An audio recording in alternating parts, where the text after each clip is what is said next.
Students நம்ம இந்த வீடியோல சிபிஎஸ்இ கிளாஸ் 10 ஸ்டூடெண்ட்ஸ்க்கான தமிழ் எக்ஸாம்க்கு இலக்கணம் பார்க்க போறோம். இது இந்த இயரோட சாம்பிள் பேப்பர்ல கேட்டிருக்காங்க. ஃபர்ஸ்ட் கொஸ்டின் பாருங்க. வினையால் அணையும் பெயர் எது அப்படின்னு கேட்டிருக்காங்க. பொறுத்தார் அப்படின்றது தான் வந்து சரியான பதில். இது வந்து இந்த ஆன்சர் மட்டும் படிக்கிறதோட இல்லாம இதோட மத்த கொஸ்டின்ஸ் வந்ததுன்னா எப்படி ஆன்சர் பண்றதுன்றதை சேர்த்து பார்க்கலாம். இப்போ இந்த வினையால் அணையும் பெயர் அப்படின்றது வந்து உங்களோட முதல் கிராமர் எழுத்து மற்றும் சொல்லு அதுல இருக்கு. இது உங்களோட டெக்ஸ்ட் புக்ல இருக்க எக்ஸாம்பிளே தான் கேட்குறாங்க. இப்போ பாருங்களேன், உரநசை அப்படின்றது வந்து சொல்லி செயலபடியோட எக்ஸாம்பிள்ல இருக்கு. உரநசை வரநசைன்றதெல்லாம் சொல்லி செயலபடை. அதே மாதிரி எங்கிறைவன் அப்படின்ற இந்த ரெண்டு இங்கு ஒற்று சேர்ந்து வர்றது வந்து ஒற்றலபடை. ஏன்னா இது எல்லாமே உங்களோட ஆப்ஷன்ல இருக்கு. அப்போ எங்கிறைவன்றது ஒற்றலபடைன்றதும் உரநசைன்றது சொல்லி செயலபடைன்றதும் நமக்கு நல்லா தெரிஞ்சிருக்கணும். ஸோ கெடுதல், சுடுதல் இதெல்லாம் வந்து தொழில் பெயர்ல வரும். இப்போ நம்மளோட ஆன்சர் கொஸ்டின்ல கேட்டிருக்கிறது வந்து வினையால் அணையும் பெயர். ஒரு வினையை செய்ததுனால இந்த பெயர் அவர் வாங்கியிருக்காரு அப்படின்னா இதோட எக்ஸாம்பிள்ல பாருங்க. வந்தவர் அவர்தான், பொறுத்தார் பூமி ஆழ்வார்னு இருக்கு பாருங்க. இதுல வர இந்த பொறுத்தார்ன்ற வேர்டு தான் நம்மளோட பேப்பர்ல கேட்டிருக்காங்க. பொறுத்தார் அப்படின்றது எதுக்கு கீழே வந்திருக்குன்னு பாருங்க, வினையால் அணையும் பெயர்ல வந்திருக்கு. ஸோ புக்ல இருக்க எக்ஸாம்பிள்ல இருந்தே தான் கொஸ்டின்ஸ் வருது. ஸோ பொறுத்தார் இங்க இருக்கு. இதான் உங்களோட கரெக்டான ஆன்சர். அடுத்து பாருங்க, இரு பெயரொட்டு பண்பு தொகையில தாய்சை, மலர்க்கை, மார்கழி திங்கள், கொள்களிறு அப்படின்னு இருக்கு. இதுல மார்கழி திங்கள்ன்றதா சரியான பெயர். சரியான பதில். ஏன் அப்படின்னா இப்ப மார்கழி திங்கள், திங்கள் அப்படின்னா மாதம், மார்கழின்றது அதோட ஒரு ஸ்பெஷல் டைப். தை மாசி பங்குனில மார்கழின்றது ஒரு மாதத்தை குறிக்குது. ஸோ இது வந்து உங்களோட இரு பெயரொட்டு பண்பு தொகை. இதுவும் உங்களோட டெக்ஸ்ட் புக்ல இருக்க எக்ஸாம்பிள்ல இருக்கு பாருங்க. எங்களோட டெக்ஸ்ட் புக் பேஜ் நம்பர் 41ல இருக்கு பாருங்க. மார்கழி திங்கள் எக்ஸாம்பிள் இருக்கு, இரு பெயரொட்டு பண்பு தொகை. இது மாதிரி சாரை பாம்புன்றது, பாம்புன்றது ஒரு பொது பெயர், சாரைன்றது அதோட ஸ்பெஷல் டைப்பை குறிக்குது. இந்த மாதிரி ஒரு பொது பெயரும் ஒரு சிறப்பு பெயரும் இப்படி சேர்ந்து வந்துச்சுன்னா அதுதான் வந்து இரு பெயரொட்டு பண்பு தொகை அப்படின்னு நம்ம சொல்லுவோம். இதுல வந்து மற்ற எக்ஸாம்பிள்ஸ் இங்க கீழே வந்து ராங் ஆன்சர் இருக்குல்ல, அதோட கரெக்டான கொஸ்டினையும் தெரிஞ்சுக்கோங்க. ஏன்னா எக்ஸாம் நம்ம அப்படிதான் ப்ரிப்பேர் ஆகணும். இப்போ தாய்சை அப்படின்றது வந்து என்ன அப்படின்னு கேட்டாங்க அப்படின்னா அது வந்து உங்களோட உண்மை தொகையில வரும். ஏன் அது உண்மை தொகைனா தாயும் சேயும் வந்து மறைஞ்சு வந்திருக்குல்ல, அதனால இதை வந்து உண்மை தொகை அப்படின்னு சொல்லுவாங்க. இதுவுமே டெக்ஸ்ட் புக்கோட எக்ஸாம்பிள் தான். அதே மாதிரி மலர்கை அப்படின்றது வந்து ஓமை தொகை. மலர் போன்ற கை அப்படின்ற போன்ற வந்து மறைஞ்சு வர்றதுனால அது ஓமை தொகைன்னு சொல்லுவாங்க. இதை நம்ம பார்த்துட்டோம். கொள்களிறு அப்படின்றது வந்து வினை தொகை. இது எல்லாமே உங்களோட டெக்ஸ்ட் புக் எக்ஸாம்பிள்ல இருக்கு, பேஜ் நம்பர் 40ல இருக்கு. இது வந்து 3 காலத்துக்கும் பொருந்தி வந்துச்சுன்னா அது வந்து நம்ம வினை தொகை அப்படின்னு சொல்லுவோம். கொள்களிறு, கொள்கின்ற களிறு, கொல்லும் களிறு அப்படின்னு சொல்லலாம்ல. அது 3 விஷயத்துக்கு 3 காலத்துக்கும் வர்றதுனால அதை வந்து நம்ம என்னன்னு சொல்லுவோம்னா வினை தொகை அப்படின்னு சொல்லுவோம். இதுல இரு பெயரொட்டு பண்பு தொகை வந்து மார்கழி திங்கள் மட்டும்தான். அடுத்து பாருங்க, எழுவாய் தொடர் எது அப்படின்னு கேட்டிருக்காங்க. ஒரு எழுவாயை தொடர்ந்து ஒரு தொடர் வந்திருக்கணும், அதுதான் உங்களோட கொஸ்டின். இதுல இது பாருங்க, டெக்ஸ்ட் புக்ல பார்க்கலாம். இப்போ காவிரி பாய்ந்ததுன்றது தான் எழுவாய் தொடர். எழுவாய் தொடர்னா என்னன்னு பாருங்க. எழுவாய் அப்படின்றது பெயர், வினை, வினா இந்த 3த்தையும் சேர்ந்து ஒரு தொடர் மாதிரி வரும். ஃபர்ஸ்ட் வந்து நமக்கு சப்ஜெக்ட் வரும். இனியன் கவிஞர் அப்படின்னு சொல்றதும் எழுவாய் தான். காவிரி பாய்ந்ததுன்றதும் உங்களுடைய எழுவாய் தொடர் தான். பேருந்து வருமா அப்படின்னு கேட்கறது வந்து ஒரு வினா டைப்ல இருக்கிற ஒரு எழுவாய் தொடர் தான். இது 3த்துலயுமே இதுல முதல்ல வந்து இனியன் அப்படின்னு வந்து ஒரு பெயர் இருக்கு. இனியன் கவிஞர் அப்படின்றது வந்து ஒரு பெயரை குறிச்சு வந்திருக்கு. அதே மாதிரி காவிரி பாய்ந்தது, பாய்றது வந்து ஒரு வினையை குறித்து வந்திருக்கு. வினாவை கேட்கிற மாதிரி ஒரு கொஸ்டின் வந்திருக்கு. இதுல வந்து இது காவிரி பாய்ந்தது தான் நம்மளோட இதுல கேட்டிருக்காங்க. சோ இது வந்து எழுவாய் தொடர்ல சேரும். ஸோ காவிரி பாய்ந்ததுன்றது எழுவாய் தொடர். இப்போ மற்றதெல்லாம் என்னன்னு தெரிஞ்சுக்கோங்க. ஏன்னா எக்ஸாம்ல எது வேணாலும் கேட்கலாம். இப்போ பாடினால் கண்ணகி என்னன்னு கேட்டாங்கன்னா அது ஒரு வினை முற்று தொடர். ஏன்னா பாடினால், பாடின்றது ஒரு வினை. பாடினால்னா வினை வந்து முடிஞ்சு போச்சு. பாடினால்னா அந்த சென்டென்ஸ் வந்து முடிஞ்சிருச்சு. அதை தொடர்ந்து ஒரு பெயர் வர்றதுனால இது வந்து ஒரு வினை முற்று தொடர்னு சொல்லுவாங்க. அன்பால் கட்டினார் அப்படின்னு கொடுத்துருக்காங்கல்ல, அன்பால் ஆள்னு ஒரு வார்த்தை வந்து இதுக்குள்ள வந்து மறைஞ்சிருக்கு. ஆக்சுவலா ஐ ஆல் கூ இன் அப்படின்னு நம்ம சொல்லுவோம் அந்த வேற்றுமை வேர்ட்ஸ். இதுல ஆள் வந்து மறைஞ்சிருக்கிறதுனால 3ஆம் வேற்றுமை தொகான் நிலை அப்படின்றதுதான் இதோட சரியான ஆன்சர். வருக வருக அப்படின்றது வந்து அடுக்கு தொடர். ஏன்னா இத வருகன்னு பார்த்தாலும் இதுக்கு பொருள் வருதுல்ல, தனியா பிரிச்சு பார்த்தாலும் பொருள் வந்து அது அடுக்கு தொடர். இப்ப வந்து படபடவென ஓடிந்தது, சலசலவென ஓடியது அப்படின்னு பார்க்கும்போது படன்னு பார்த்ததுன்னா அதுக்கு வந்து அர்த்தம் இல்லைல்ல, அப்ப அதை இரட்டை கிளவின்னு சொல்லுவாங்க. இப்படி பிரிச்சு பார்த்தாலும் பொருள் கொடுத்ததுன்னா அதே வேர்ட் ரிப்பீட்டேஷன்ல இருந்து அடுக்கு தொடருது. அடுத்து பாருங்க, மரபு வலுவமைதி அப்படின்றது வந்து இதுல எது அப்படின்னு கேட்டிருக்காங்க. கத்தும் குயிலோசை அப்படின்னு சொல்லியிருக்காங்கல்ல, அதுதான் வந்து மரபு வலுவமைதி.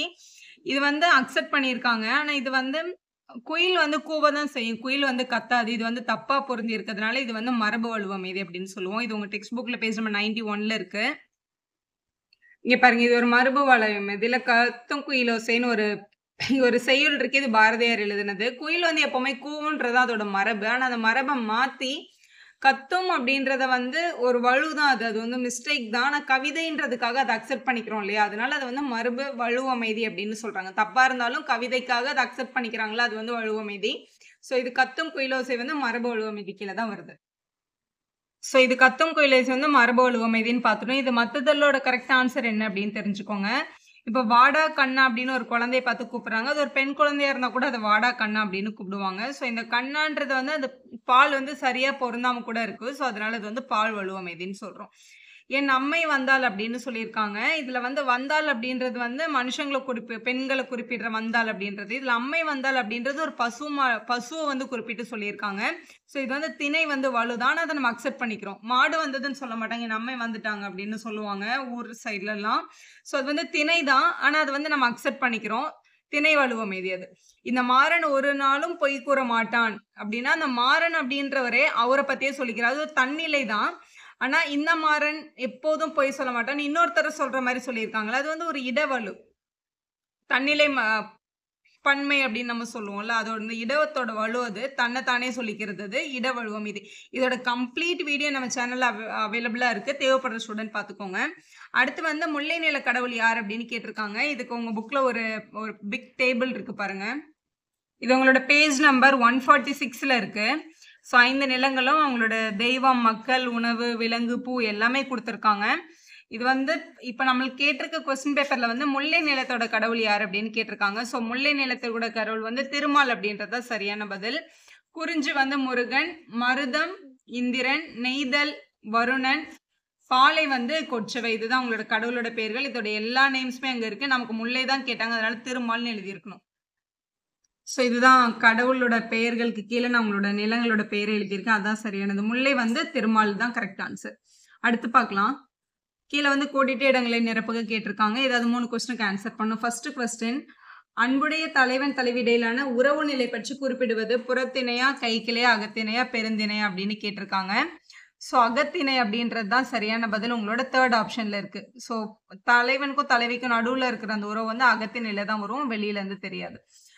ஐயம் நீங்கி தெளிவு பெறுவதற்காக கேட்கப்படுவது என்ன வினா அப்படின்னு கேட்டிருக்காங்க. ஸோ ஐயம்னா அந்த டவுட்டை போக்கிக்கிறதுக்காக கேட்கப்படுறது வந்து ஐய வினா. இது வந்து டைரக்ட் கொஸ்டின் தான் டெக்ஸ்ட் புக்ல இருந்து. அந்த வினாவோட அந்த கம்ப்ளீட் வீடியோவும் சேனல்ல இருக்கு. எல்லா டைப் ஆஃப் வினாவும் அதோட எக்ஸாம்பிள்ஸும் எப்படி கேட்டா எப்படி எழுதணுன்றது தேவைப்பட்ட ஸ்டூடெண்ட் பார்த்துக்கோங்க. அக்ரணையில் பலவற்றை குறிப்பதை என்னன்னு சொல்லுவாங்க அப்படின்னு கேட்குறாங்க. ஸோ பலவின் பால் அப்படின்னு சொல்லுவாங்க. அக்ரிணைனா அனிமல்ஸ் எல்லாம் சொல்றது வந்து அக்ரிணையில தான் வரும். ஆண்பால் பெண்பால் வந்து மனிதர்களை நம்ம குறிப்போம், தேவர்களை குறிப்போம். அக்ரிணையில வந்து ஒன்று அப்படின்னா ஒன்றன் பால்னு சொல்லுவாங்க. பலவற்றைன்றதுனால பலவின் பால் அப்படின்னு நம்ம கொடுத்துருக்கோம். அடுத்து பாருங்க, வினை பகுதியும் அடுத்து பெயர் சொல்லும் அமைந்த சொற்றொடர்களை டேஷில் அமையும் அப்படின்னு கேட்டிருக்காங்க. ஸோ அதோட கரெக்டான ஆன்சர் வந்து வினைத்தொகை அப்படின்றது தான். இதுவுமே டெக்ஸ்ட் புக்ல வினைத்தொகை எல்லாத்துக்கும் வந்து ஒரு டெஃபினேஷன் அங்கே இருக்கும். அது படிச்சிட்டிங்கன்னா இது கரெக்டாக எழுதிடலாம். இதுக்கு எக்ஸாம்பிள் பாருங்களேன். இப்போ வந்து கொள் களிறு அப்படின்னு இருக்கு. கொள் அப்படின்றது வந்து ஒரு வினை. வினையோட பகுதியும் அடுத்து அதோட பெயர் சொல்லும் சேர்ந்து ஒரு சொற்றொடரில் வந்ததுன்னா அது எதில் அமையுன்றதான் உங்களோட கேள்வியில் கேட்டிருக்காங்க. இந்த கொள்களிர் நம்ம இப்போ தான் இங்கே எக்ஸாம்பிளில் பார்த்தோம் உங்களுக்கு கொஸ்டின் பேப்பர்லேயே. களிறுன்றது யானையை குறிக்கும், கொள்ளுன்றது ஒரு வினை. ஸோ ஒரு வினையும் அது தொடர்ந்து ஒரு பெயர் சொல்லும் சேர்ந்து வந்திருக்க தொடர் வந்து வினைத்தொகையில் இருக்குது. ஸோ அதான் உங்களோட சரியான ஆன்சர். அடுத்து பாருங்க, செய்யுளில் ஒரு பெயர் சொல் எச்ச சொல்லாக திரிந்து அளபெடுப்பது என்ன அப்படின்னு கேட்டிருக்காங்க. ஸோ இது வந்து சொல்லிசைப்படை. இது ஃபர்ஸ்ட் உங்களோட பேஜ் நம்பர் 16லே இருக்கு. செயலின் ஒரு பெயர் சொல் எச்ச சொல்லாக திரிந்து அளபெடுப்பது வந்து சொல்லிசை அளபடை. அதோட எக்ஸாம்பிள் தான் நம்ம இதை பார்த்தோம். இதுல மொத்தமே 3 தான் இருக்கு. செயலில் ஒரு பெயர் சொல் வந்து எச்ச சொல்லாக தெரிகிறது சொல்லிசை. அதே மாதிரி செயலோட ஓசை குறையாத இடத்திலையும் ஒரு இனிய ஓசை வர்றதுக்காக ஒரு குறில் எழுத்து வந்து நெடிலா மாறி வர்றது வந்து என்ன அளபடைன்னு கேட்டாங்கன்னா அதை வந்து நம்ம இன்னிசை அளபடை அப்படின்னு சொல்லணும். அதே மாதிரி ஒற்றளபடை அப்படின்னு கேட்கணும் அப்படின்னா கொஸ்டின் வந்து இப்படி கேட்பாங்க. ஏன்னா இந்த 3 அளபடை தான் இருக்கல, ஏதாவது ஒரு கொஸ்டின் உங்களுக்கு கிடைக்கலாம் நாளைக்கு. செயலில் ஓசை குறையும் போது அதனை நிறைவு செய்யறதுக்காக மெய்யெழுத்துக்கள் வந்து அளபெடுத்துச்சுன்னா அது வந்து நம்ம என்னன்னு சொல்லுவோம், ஒற்றலபடைன்னு சொல்லுவோம். ஓசை குறையறதுக்காக ஏதாவது ஒரு எழுத்து வந்து அளபெடுத்துச்சுன்னா, அத வந்து நம்ம என்னன்னு சொல்லுவோம்னா, இன்னிசைன்னு சொல்லுவோம். ஒற்று எழுத்துக்கள் அதாவது புள்ளி வச்ச அந்த 10 எழுத்துக்களும் வந்துச்சுன்னா, அது வந்து நம்ம ஒற்றலபடைன்னு சொல்லுவோம். அடுத்து வந்து இலக்கண குறிப்பு கேட்டிருக்காங்க. இதுல வந்து தொழில் பெயரோட எக்ஸாம்பிள் டெக்ஸ்ட் புக்ல இருக்கு பாருங்க. ஈதல், நடத்தல் இதெல்லாம் தொழில் பெயர்ல வரும். ஸோ ஈதல் தான் உங்களோட ஃபர்ஸ்ட் கொஸ்டின். ஸோ இதுல இலக்கண குறிப்பு தருகன்னு கேட்டிருக்காங்க. ஃபர்ஸ்ட் கொஸ்டின் ஈதல் தான். ஈதல் அப்படின்றது வந்து ஒரு தொழிற்பெயர்ல வரும். அடுத்து வந்து கிளி அப்படின்னு கேட்டிருக்காங்க. கிளின்றது வந்து ஒரு சொல்லிசை அளபடை உங்களோட ஃபர்ஸ்ட் ஆப்ஷன்ல இருக்கு. அடுத்து தேர்ட் வந்து கேட்ட பாடல் அப்படின்னு கேட்டிருக்காங்க. ஸோ கேட்ட அப்படின்னா அந்த வேர்டு வந்து ஒரு முடிவே பெறல. அது வந்து ஒரு எச்சம் ஆக்சுவலா. பாடல் அப்படின்றது வந்து ஒரு பெயர். அதனால இது வந்து பெயரச்ச தொடர் அப்படின்னு சொல்லணும். ஸோ பி ஆப்ஷன் தான் கரெக்ட். ஊழ் உங்களுக்கு பார்த்தாலே தெரியுது. இது வந்து ஒரு அடுக்கு தொடர். உங்களோட டி ஆப்ஷன்ல இருக்கு பாருங்க. அடுத்து பாருங்க காடனுக்கும் கபிலனுக்கும்னு இருக்கு. இம்னு முடிஞ்சிருக்குல்ல. இம் வந்து வெளிப்படையா வருதுல. இம் வெளிப்படையா வந்துச்சுன்னா அதை நம்ம எண்ணுமைன்னு சொல்லணும். பி ஆப்ஷன் தான் கரெக்ட். அடுத்து கூறியவாறு செய்க. ஃபர்ஸ்ட் எவைன மூன்றனுக்கு கேட்டிருக்காங்க. ஸோ உடுப்பதும் அளபெடையை நீக்குக அப்படின்னு கேட்டிருக்காங்க. இதோட அளபெடையை வந்து நீக்கிட்டோம்னா என்ன கிடைக்கும் அப்படின்னா, இதுல அளபெடுத்து வந்திருக்கிறது கெடுப்பதும்னு சொல்றது இந்த ஊ தான் வந்து இங்க அளபெடுத்து வந்திருக்கு. இந்த ஊ வந்து ரிமூவ் பண்ணிட்டு எழுதுங்கன்னு கேட்டிருக்காங்க. அப்ப நம்ம அதை என்னன்னு எழுதணும்னா கெடுப்பதும்னு எழுதணும். ஸோ கெடுப்பதும் அப்படின்னு எழுதியிருக்கிற சரியான எழுத்து வந்து இங்கதான் இருக்கு. ஸோ பி தான் உங்களோட சரியானது. பாடு அப்படின்னு ஒரு வேர்ட் கொடுத்துருக்காங்க. இதை வந்து தொழில் பெயரா எழுது அப்படின்னு சொல்லியிருக்காங்க. இதோட உங்களோட விகுதியை சேர்த்து எழுதும் போது பாடு அப்படின்னா பாடுதல் அப்படின்னு வரும். அதுதான் உங்களோட தொழில் பெயர். ஸோ அடுத்து மலர்னு கொடுத்துருக்காங்க. தொடர் மொழியாக்கு அப்படின்றத உங்களோட கொஸ்டின் கேட்டிருக்காங்க. மலரை தொடர்ந்து இன்னும் கொஞ்சம் தொடர்களை நீங்க சேர்க்கணும் அப்படின்னு அர்த்தம். மலர் மனம் வீசியது அப்படின்னா இது வந்து ஒரு தொடர் மொழியா மாறிடுது. மற்ற எல்லாமே சிங்கிள் வேர்டா தான் சிங்கிளா இருக்கு பாருங்க. மலர்ந்ததுன்றது ஒரே ஒரு வேர்டு தான். இதுவும் 1 இதுவும் 1 இதுல தான் வந்து 3 இருக்கு. அதனால அதுதான் ஒரு தொடர்மொழி. அடுத்து பட்டினம் பாக்கம். இது வந்து எந்த நிலத்திற்குரிய ஊர்கள் அப்படின்னு கேட்டிருக்காங்க. இது நம்ம இந்த குறிஞ்சிமுல்லை இதழோட டேபிள் இருக்குல்ல அந்த டேபிள்லே இருக்கு. ஸோ பட்டினம் பாக்கம் இதெல்லாம் அது வந்து எங்க சொல்லுவாங்க அப்படின்னா காவிரிப்பூம் பட்டினம் அப்படின்னு சொல்லுவாங்க. பட்டினப்பாலைன்னு சொல்லுவாங்க. இது வந்து கடற்கரை ஓரத்துல இருக்கிற ஊர்களோட பேர் தான் பட்டினம் பாக்கம் அப்படின்லாம் வைப்பாங்க. ஸோ கடல் அப்படின்றது வந்து உங்களோட நெய்தல் நிலத்திற்குரியது. அதனால சி ஆப்ஷன் தான் சரியான ஆப்ஷன். அடுத்து வெற்றிலையும் பாக்கும் அப்படின்னு கொடுத்துருக்காங்க. இம் வெளிப்படையா வந்திருக்கிறதுனால இது வந்து ஒரு எண்ணுமை. இதை உண்மை தொகையாக்கு அப்படின்னா இந்த இம்மு இல்லாம எழுது அப்படின்னு அர்த்தம். ஸோ வெற்றிலையும் பாக்கும் அப்படின்றதுல உண்மை நம்ம எடுத்துட்டோம் அப்படின்னா வெற்றிலை பாக்கு அப்படின்னு வரும். வெற்றிலை பாக்குன்றது உங்களோட டி ஆப்ஷன்ல இருக்கு பாருங்க. அதான் உங்களோட சரியான ஆன்சர். அடுத்து உங்க டெக்ஸ்ட் புக்ல இருந்து திருக்குறள்ல ஒரே ஒரு வேர்டு வந்து விடுபட்டு கேட்டிருக்காங்க. செய்க பொருளை டேஷ் செருக்கருக்கும் அப்படின்னு தான் உங்களோட ஃபர்ஸ்ட் சென்டென்ஸ் இருக்கு. இங்கதான் வேர்டு மிஸ் ஆயிருக்கு. செருணர் அப்படின்னு வந்திருக்கணும். அதுதான் உங்களோட சரியான வேர்ட். செருணர் செருக்கருக்கும் அப்படின்னு வந்திருக்கும். அதுதான் சரி. சி ஆப்ஷன்ல இருக்கு. இதுல என்ன கேட்டிருக்காங்கன்னு பாருங்க. பெயர் கண்டும் நஞ்சுண்டு அமைவர் டேஷ் நாகரிகம் வேண்டுபவர்னு கேட்டிருக்காங்க. நயத்தக்க நாகரிகம் வேண்டுபவர்ன்றதா சரியான பதில். இதுவுமே உங்களோட டெக்ஸ்ட் புக் கொஸ்டின் தான். அடுத்து பாருங்க. பின்வரும் செயல் பகுதியை படித்து சொற்றொடரில் பலவுள் தெரிவு செய். வினாக்களுக்கு ஏற்ற விடை எழுது அப்படின்னு கேட்டு இங்க வந்து ஆழ நெடுந்திரை யாரு அப்படின்ற செயல் வந்து கொடுத்திருக்காங்க டெக்ஸ்ட் புக்ல இருந்து. இவ்வரிகள் இடம்பெற்ற நூல் எது அப்படின்னு கேட்டிருக்காங்க. இந்த சென்டென்ஸ் எல்லாம் இருக்கிறவங்களோட லெசன் வந்து கம்பராமாயணம் உங்களோட சி ஆப்ஷன்ல இருக்கு. அடுத்து பாருங்க. இதுல யூஸ் பண்ணிருக்க ஆழ நெடுந்திரை அப்படின்னு இருக்குல்ல. அதுல நெடுந்திரை அப்படின்றதோட சரியான பொருள் என்ன அப்படின்னு கேட்டிருக்காங்க. நெடுந்திரை அப்படின்னா பெரிய அழை அப்படின்னு அர்த்தம். அது வந்து உங்களோட பி ஆப்ஷன்ல இருக்கு. அடுத்து வேல நெடும்படை அப்படின்னு வந்திருக்கு அடுத்த சென்டென்ஸ்ல முதல்ல. ஸோ வேல நெடும்படை அப்படின்றது எந்த படையை குறிக்கும் அப்படின்னு கேட்டிருக்காங்க. ஸோ வேலம்ன்றது வந்து யானையை தான் குறிக்கும். ஸோ யானைப்படை அப்படின்றது தான் சரியான ஆப்ஷன். உங்களோட டி ஆப்ஷன்ல இருக்கு. அடுத்து ஏழமை வேடன் யார் அப்படின்னு கேட்டிருக்காங்க. ஸோ இதுல வந்து கம்பராமாயணம் பத்தி தான் நம்ம இதுல படிக்கிறோம். இதுல வந்து ஏழமை வேடன் அப்படின்னு யாரை வந்து குறிச்சிருக்காங்க அப்படின்னு சொல்லி கேட்டிருக்காங்க. குகனை தான் குறிச்சு சொல்லியிருந்தாங்க. ஸோ குகன் தான் சரியான ஆப்ஷன். இப்பாடல் வரிகளை ஏற்ற ஆசிரியர் யாருன்னு கேட்கறாங்க. இப்பாடல் கம்பராமாயணத்தோடது. ஸோ கம்பராமாயணத்தோட ஆசிரியர் யாருன்னு தான் கேட்டிருக்காங்க. கம்பர். அது கொஸ்டின்லேயே உங்களோட பதிலும் இருக்கு. கம்பராமாயணத்தை எழுதியவர் கம்பர் தான். ஸோ டி ஆப்ஷன் தான் உங்களோட சரியான ஆப்ஷன். வீடியோ யூஸ்ஃபுல்லா இருந்தா ஒரு லைக் போடுங்க. ஃப்ரெண்ட்ஸ்க்கும் ஷேர் பண்ணுங்க. Subscribe for more videos.